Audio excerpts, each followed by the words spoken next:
जिसे रोकने को पाकिस्तान ने पूरी जी जान लगा दी थी और इसमें उसका भरपूर साथ दिया अमेरिका ने, जो यूएन में गए और कहा कि ये भारत कैसे कर सकता है जब आपने इस पर बैन ही लगा रखा है, तो भारत इसे कैसे कर रहा है। ऐसे में आप भारत को रोको, तो यूएन ने भी जल्दबाजी दिखाते हुए एक पक्षीय कार्रवाई की और अमेरिका का पक्ष सुनकर भारत के इस मूव को ब्लॉक कर दिया। लेकिन आखिरकार भारत की जीत हो गई है और अब भारत कुछ ऐसा करने जा रहा है जो अमेरिका और पाकिस्तान की जितनी भी रणनीतियां हैं एशिया में, उन्हें धुआं धुआं कर देगा। लेकिन ये सारा मामला है क्या, तो इसी पर विस्तार से बात करने का प्रयास करते हैं। दरअसल आपको याद ही होगा कि अब से कुछ महीनों पहले ये खबर आई थी कि तालिबान जो इस समय अफगानिस्तान में सत्ता में है, उसके टॉप ऑफिसर्स भारत का दौरा करने वाले हैं, जो यहाँ भारत सरकार के प्रतिनिधियों से मिलेंगे। और ये मीटिंग अफगानिस्तान के लिहाज से बहुत अहम होने वाली थी, क्योंकि भारत और खासकर तालिबान दोनों के हित इससे जुड़े थे। क्योंकि तालिबान चाहता था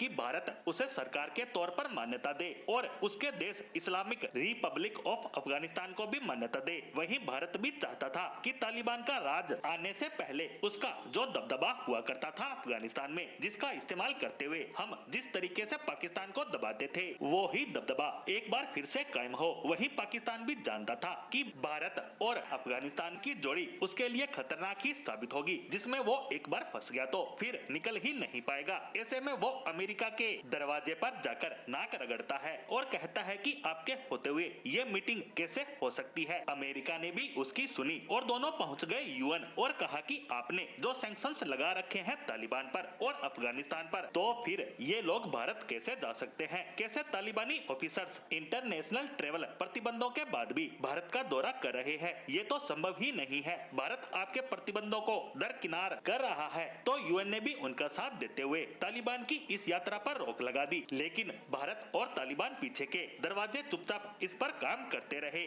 और अब जाकर यूएन ने इस मीटिंग को परमिशन दे दी है, जिसके बाद खबर आई है कि बहुत ही जल्द तालिबानी विदेश मंत्री भारत के दौरे पर आएंगे। और इसमें अच्छा तो ये हुआ कि इस मीटिंग के डिले होने से दोनों देशों को समय भी मिल गया आपस के मुद्दों पर चर्चा करने का, उन्हें सुलझाने का और अपनी मांगों पर एक दूसरे को सहमत करने का। और अब सारा काम इसी एक ही मीटिंग में पूरा कर लिया जाएगा, जो पहले कई बार होनी थी। अब सीधा ऑफिसर्स के साथ विदेश मंत्री भी आ रहे हैं ताकि कुछ बड़े समझौते किया जा सके। हालांकि तालिबान को मान्यता देने वाली बात भारत के लिए बड़ी मुश्किल है। ऐसे में भारत एक टाइम फ्रेम सेट कर सकता है कि हम पहले डिप्लोमेटिक रिलेशन स्थापित करेंगे, इतने समय बाद हम आपको मान्यता देंगे, फिर इतने समय बाद आपके साथ स्ट्रेटेजिक पार्टनरशिप करेंगे। क्योंकि एक साथ ऐसा करने पर भारत पर इंटरनेशनल दबाव आ सकता है और ह्यूमन राइट में भी छवि खराब हो सकती है। लेकिन फिर भी ये मीटिंग ऐतिहासिक जरूर होगी। ऐसे में जब भी ये मीटिंग होती है, आपके साथ इसकी जानकारी साझा की जाएगी।